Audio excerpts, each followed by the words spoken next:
Well, good afternoon and welcome to a brand new show here on Hunters Bay Radio, 88.7 FM with a brand new host. That's me, Jason Harnett. Our show is called Lake Effect.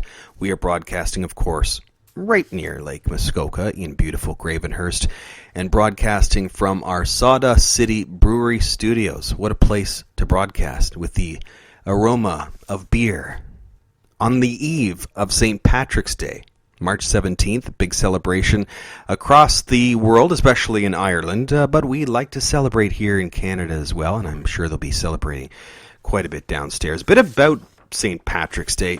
It is a holiday in some parts of the country, including Newfoundland and Labrador. Not for the rest of us, unfortunately. A little bit of the background of St. Paddy's Day. It marks the feast day and anniversary of the death of a Christian missionary known as Patrick. He was born in the year 387, probably somewhere near the present-day border between Scotland and England. Now, at the age of 16, he was captured and taken to Ireland as a slave. During this period, he became very religious, and after 6 years, he fled back to his family. Later in his life, he returned to Ireland as a missionary. He's said to have played an important role in converting the inhabitants of Ireland to Christianity and ridding the island of snakes. However, there is no evidence that there have been any snakes in Ireland past 10,000 years. The snakes he drove out of Ireland may represent particular groups of pagans or druids. It is believed that St. Patrick died on March 17th, probably in the year 461 or 493, according to a few different sources. St. Patrick is buried under Down Cathedral in Downpatrick, County Down, and is one of the three patron saints of Ireland. The other patron saints are St. Bridget of Kildare and St. Columba. Now, St. Paddy's Day celebrations were brought to this country by Irish immigrants. The day is a bank holiday in Northern Ireland and a public holiday in the Republic of Ireland. And in the rest of the UK, the United States, Australia, New Zealand, it is celebrated but not an official holiday. Wouldn't that be great if it was an official holiday? Anyway, the most widely known symbol of St. Patrick is the color green and sometimes orange, and the shamrock. The shamrock is a symbol of Ireland. Its leaf, it is the leaf of the clover plant, which grows on the ground, often among grass, and an Irish Catholic symbol, also of the Holy Trinity. It's sometimes confused with the four-leaf clover. Yeah, the lucky charm. So there you go, a bit of a background of St. Patrick on the eve of St. Patrick's Day as we broadcast from a brewery. And if you're looking for something that tastes a little close to the Irish brew of Guinness, downstairs they'll tell you Skinny Dipping Stout is quite close to that. So they'll be partaking in a number of drinks of that particular beverage. It's a great place to broadcast, and we have lots to talk about, so let's get to the show. So a bit about me. I am a town employee. I work with the town of Gravenhurst as the communications coordinator, so I know a little bit about what's going on, and I hope to share that information along with you. I have been in broadcasting, but I haven't been doing it in a long time, so it's great to be back and part of the Hunters Bay Radio family. It has been a cold March. Winter just does not want to go away. We recently got into daylight savings, began just this past weekend, and we had to change our clocks. We also changed our batteries and our fire alarms, our smoke alarms. I hope you all remember to do that. It is very important. I still have a few clocks to catch up on. But this weather, supposedly spring is coming. We're all hoping that things will thaw out soon, as we are also celebrating the March break with lots of kids out enjoying some time off, as well as some parents taking time off as well and enjoying the time with their kids. So hope you're having a great March break. We do hope to talk a little bit more about March break and some of the things going on in Gravenhurst later in the second portion of the show. So what I'd like to do for the first half of the show is just talk a little bit about what's going on in the community, what some of the big stories are, and where we're at in this time of the year. And budget. It was a big topic, but it's finally over with the town of Gravenhurst. 5.5% will be the increase.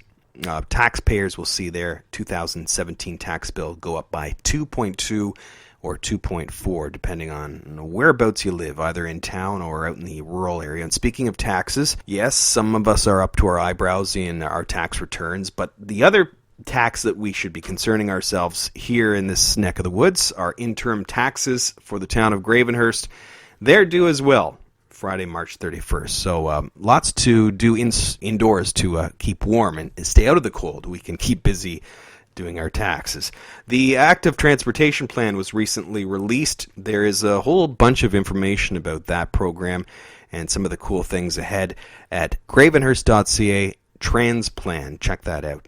Speaking of the upcoming new season, spring, which hopefully isn't that far away, and hopefully the temperatures aren't that far away, but the new Recreation, Arts, and Culture Activity Guide, the Spring Summer Guide, is out this year. There's lots going on, and Canada 150 is on the horizon as well as we celebrate this country's 150th birthday. So a great year and lots of events and programs ahead. Now, with this time of year, municipalities are all thinking proactively, including Gravenhurst, about floods as the snow changes to water and fills the lakes. You can find more information about flooding and emergency preparedness on the town's website. Head over to the preparedness section, and we've actually outlined a few areas that the town of Gravenhurst is keeping a close watch on. Also, you'll find Ministry of Natural Resources updates on any flood alerts for Muskoka and Parry Sound. The public library is putting out a survey, and we'll hear more about that in our next half with Julia Reinhardt. She'll be our guest. They're looking ahead to the 21st century and envisioning what the library will look like and the type of services it will have heading into the future, so we'll hear more about that. The Opera House is presenting Spidey, no, not Spider-Man, Spidey the Mentalist, and he will be here for St. Patrick's Day, and he's a Canadian TV mentalist sensation. His show is called Make Believe, Magic of Your Mind, and it's at the Opera House beginning at 7 o'clock on St. Patrick's Day, March 17th. Described by People magazine as a wicked sorcerer. So this is going to be a great show. Tickets are $25 for regular, $15 for students. Gravenhurstoperahouse.com for more information on that. Now, the Opera House is also preparing for their Cultural Roundtable. That's coming up March 23rd. It's going to be hosting this community cultural forum in the afternoon. Actually, later in the evening, 6:30, I got that wrong, March 23rd. The topic of discussion will be in support of community-driven arts and culture organizations.